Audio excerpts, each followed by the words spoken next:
Evening friends, स्वागत है आपका अपने ही चैनल द स्मार्ट ज्ञान अड्डा में। जी हाँ फ्रेंड्स, 8वां वेतन आयोग आएगा, सरकार ने ऐलान कर दिया। लेकिन आज भी कई मीडिया स्रोत ये बता रहे हैं कि 8वां वेतन आयोग नहीं आएगा। जी हाँ फ्रेंड्स, आज फिर इस बिंदु पर आपके जो भी कन्फ्यूजन्स है उसको दूर किया जाएगा। फिटमेंट फैक्टर, बेसिक सैलरी और 8वां वेतन आयोग के बाद कितनी सैलरी हो सकती है, या सरकार के द्वारा जो एक नई बात कही गई है एक्रोइड फार्मूला।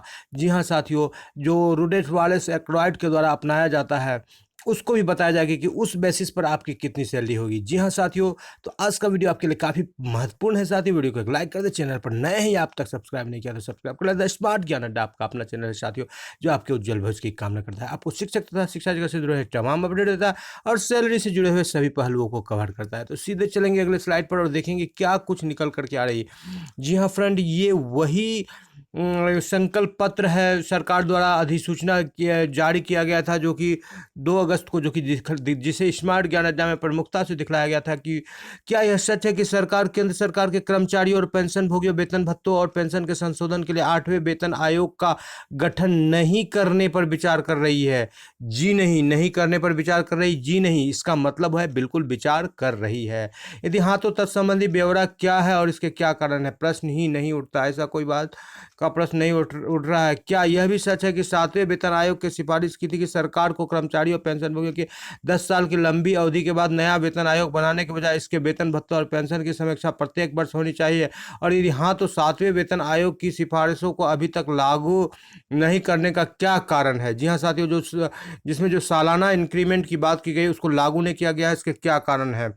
7वें केंद्रीय वेतन आयोग के अध्यक्ष ने अपनी रिपोर्ट अग्रेसित करते हुए पैरा 1.222 में यह सिफारिश की थी कि मैट्रिक्स को 10 वर्ष की लंबी अवधि की प्रतीक्षा किए बिना आवधिक रूप से पुनरीक्षित किया जाए। इससे एक्रोइड फार्मूला आधार पर पुनरीक्षित किया जाए। जी हाँ साथियों, एक्रोइड फार्मूला रूडेफ वालेस एक्रोइड के द्वारा दिया गया है, जिसमें 2 बिंदु, रोटी और कपड़ा, यानी आपके भोजन और आपके वस्त्र के आधार पर जितनी महंगाई बढ़ती है उसी हिसाब से जो है सालाना वेतन इंक्रीमेंट दिया जाता है। साथ ही साथ परफॉर्मेंस को भी ध्यान दिया जाता है के आधार पर पुनरीक्षित और संशोधित किया जाता है, जिसमें ऐसी उपयोगी वस्तुओं के मूल्य परिवर्तन के विचार के लिए शामिल किया जाता है जो सामान्य व्यक्ति के जरूरतों में शामिल होती है, जिनकी शिमला स्थित श्रम ब्यूरो अवधि के रूप से समीक्षा करता है। सुझाव है कि नए वेतन आयोग की प्रतीक्षा किए बिना उस मैट्रिक्स को आवधिक रूप से संशोधित करने के लिए इसे ही आधार बनाना चाहिए। यानी कि एक्रोइड फार्मूला पर भी सरकार सोच रही है, या नहीं तो जब 8वां वेतन आयोग आने की बात है उसको ऐसा नहीं है कि नहीं आएगा, ऐसा बात नहीं है। सरकार ने उसको बिल्कुल हटाया नहीं है, क्योंकि अचानक से एक वेतन आयोग को जो रूल्स चला आ रहा है, जो सिस्टम चला आ रहा है, जो चैनल जो चला आ रहा है, प्रोटोकॉल चला आ रहा है, उसको समाप्त करना अचानक से काफ़ी कठिन है। 7वें वेतन आयोग के आधार पर वेतन और भत्तों के संशोधन के लिए अनुमोदन प्राप्त करते समय केंद्रीय मंत्री द्वारा इसे विचार नहीं किया गया है, तो एक्रोइड फार्मूला पर ध्यान नहीं रखी। तो अब क्या कुछ खबर निकल करके आ रही है, जी हाँ फ्रेंड्स, इसको भी देख लेते हैं। तो केंद्रीय कर्मचारियों को सैलरी में कितनी बढ़ोतरी होगी 8th पे कमीशन से, इसको देख लेते हैं। जी हाँ साथियों, 8वां वेतन आयोग आ रहा है और उससे केंद्रीय कर्मचारियों को कितनी वेतन में बढ़ोतरी होगी। जहाँ तक बात है फिटमेंट फैक्टर की, तो 2.53 से बढ़ करके 5.7 से बढ़ करके 3 जो है 6.8 हो जाएगा ये फिटमेंट फैक्टर, जिसे कि आप देख रहे हैं लगभग 33% की सैलरी बढ़ोतरी यहाँ से दिख रही है। 18,000 से बढ़ करके जो बेसिक सैलरी है 26,000 हो सकती है। अपर सैलरी 56,900 है, उससे तो हमें कुछ लेना नहीं है, खास करके बिहार के शिक्षकों को। लेकिन जो 18,000 सैलरी हुई थी, 6,000 से बढ़ करके तो हमारा सैलरी बढ़ा था लगभग 14%। जी हाँ साथियों, तो ये 26,000 तक हो जाएगी, जिससे कि 8,000 मूल वेतन में बढ़ोतरी होगी, तो लगभग 12,000 13,000 सैलरी में बढ़ोतरी होगी। जी हाँ फ्रेंड्स, जो कि आपका वेतन आयोग चौथा आया था तो 27% की वृद्धि हुई थी, उसमें 27.6% की, और 5वें वेतन आयोग में 31% की वृद्धि हुई थी। अब बात कर लेते हैं 6ठे वेतन आयोग की, तो 54% की वृद्धि हुई थी, काफ़ी ज़्यादा। 7% पर हज़ार का न्यूनतम वेतन था। फिर जो 7वां वेतन आयोग आया उसमें 18,000 हो गया न्यूनतम सैलरी, और लगभग 14% की सैलरी में बढ़ोतरी हुई।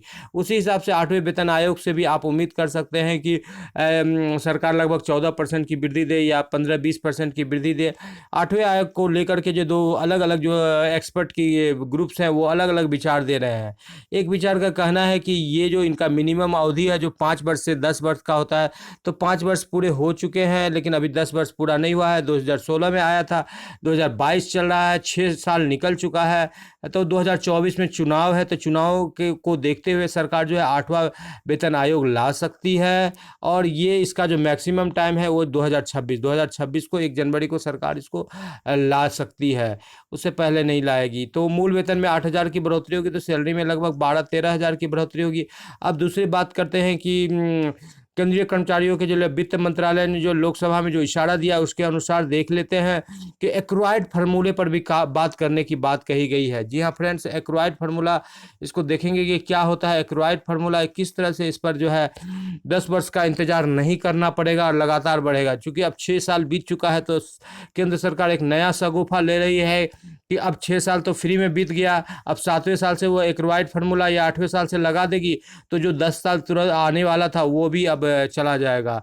तो यहाँ पर दोनों ही बातें नहीं, 6 साल बीत चुके हैं। अब यह चर्चा है कि केंद्रीय कर्मचारियों की सैलरी तय करने के लिए 8वें वेतन आयोग का गठन करने पर विचार नहीं है, लेकिन ऐसी बात नहीं कही गई, विचार है, उसको नकारा नहीं गया है। पंकज चौधरी ने ये जवाब दिया है राज्यसभा में। जी हाँ साथियों, एक्सपर्ट का ये मानना है कि जो एक्वायर्ड फार्मूला होगा वो हमारे रोटी और कपड़ा यानी लिविंग पर डिपेंड करता है, और हमारे जिस तरह से डीए का जो निर्धारण होता है उसी तरह से एक्वायर्ड फार्मूला के द्वारा वेतन का सालाना निर्धारण किया जाएगा। जी हाँ साथियों, सालाना निर्धारण किया जाएगा तो बहुत अच्छी बात होगी। और ये दो अहम, कपड़ा और रोटी, कपड़ा और भोजन पर निर्भर करता है फ्रेंड्स, कपड़ा और भोजन पर ये निर्भर करता है। तो कीमत बढ़ती है तो इसी हिसाब से सैलरी भी बढ़ेगी, और इसी हिसाब से निर्धारित किया जा सकता है। और ये फार्मूला यदि नहीं लगाया, जो कि वालेस, रूडेल और एक्वायर्ड के द्वारा लगाया गया है, तो इसके साथ साथ इसमें परफॉर्मेंस की भी बात कही गई कि कर्मचारियों का किस तरह से परफॉर्मेंस रह रहा है उसको भी देखना है इस वेतन वृद्धि में। तो फिर 8वां वेतन आयोग निश्चित रूप से आएगा और उसमें भी सैलरी बढ़ोतरी होगी। एक्वायर्ड फार्मूला के द्वारा वार्षिक आपको वेतन वृद्धि मिलती है तो भी अच्छी खासी वृद्धि मिलेगी, क्योंकि महंगाई भत्ता लगातार बढ़ रहा है। और यदि नहीं आपको मिलता है तो 8वां वेतन आयोग निश्चित रूप से आएगा, जिसमें कि मूल वेतन में 8,000 की बढ़ोतरी होगी। जी हाँ फ्रेंड्स, आज के वेतन में, आज के अंक में इतना ही। वीडियो पसंद आ रहा है तो वीडियो को लाइक कर दे। चैनल पर नए हैं या अब तक सब्सक्राइब नहीं किया तो सब्सक्राइब कर ले। द स्मार्ट ज्ञान अड्डा आपका अपना चैनल है साथी, जो आपके उज्जवल भविष्य की कामना करता है। वीडियो को शुरू से लेकर अंत तक देखने के लिए आपका बहुत बहुत धन्यवाद। आपका दिन शुभ हो। जय हिंद, जय भारत, वंदे मातरम।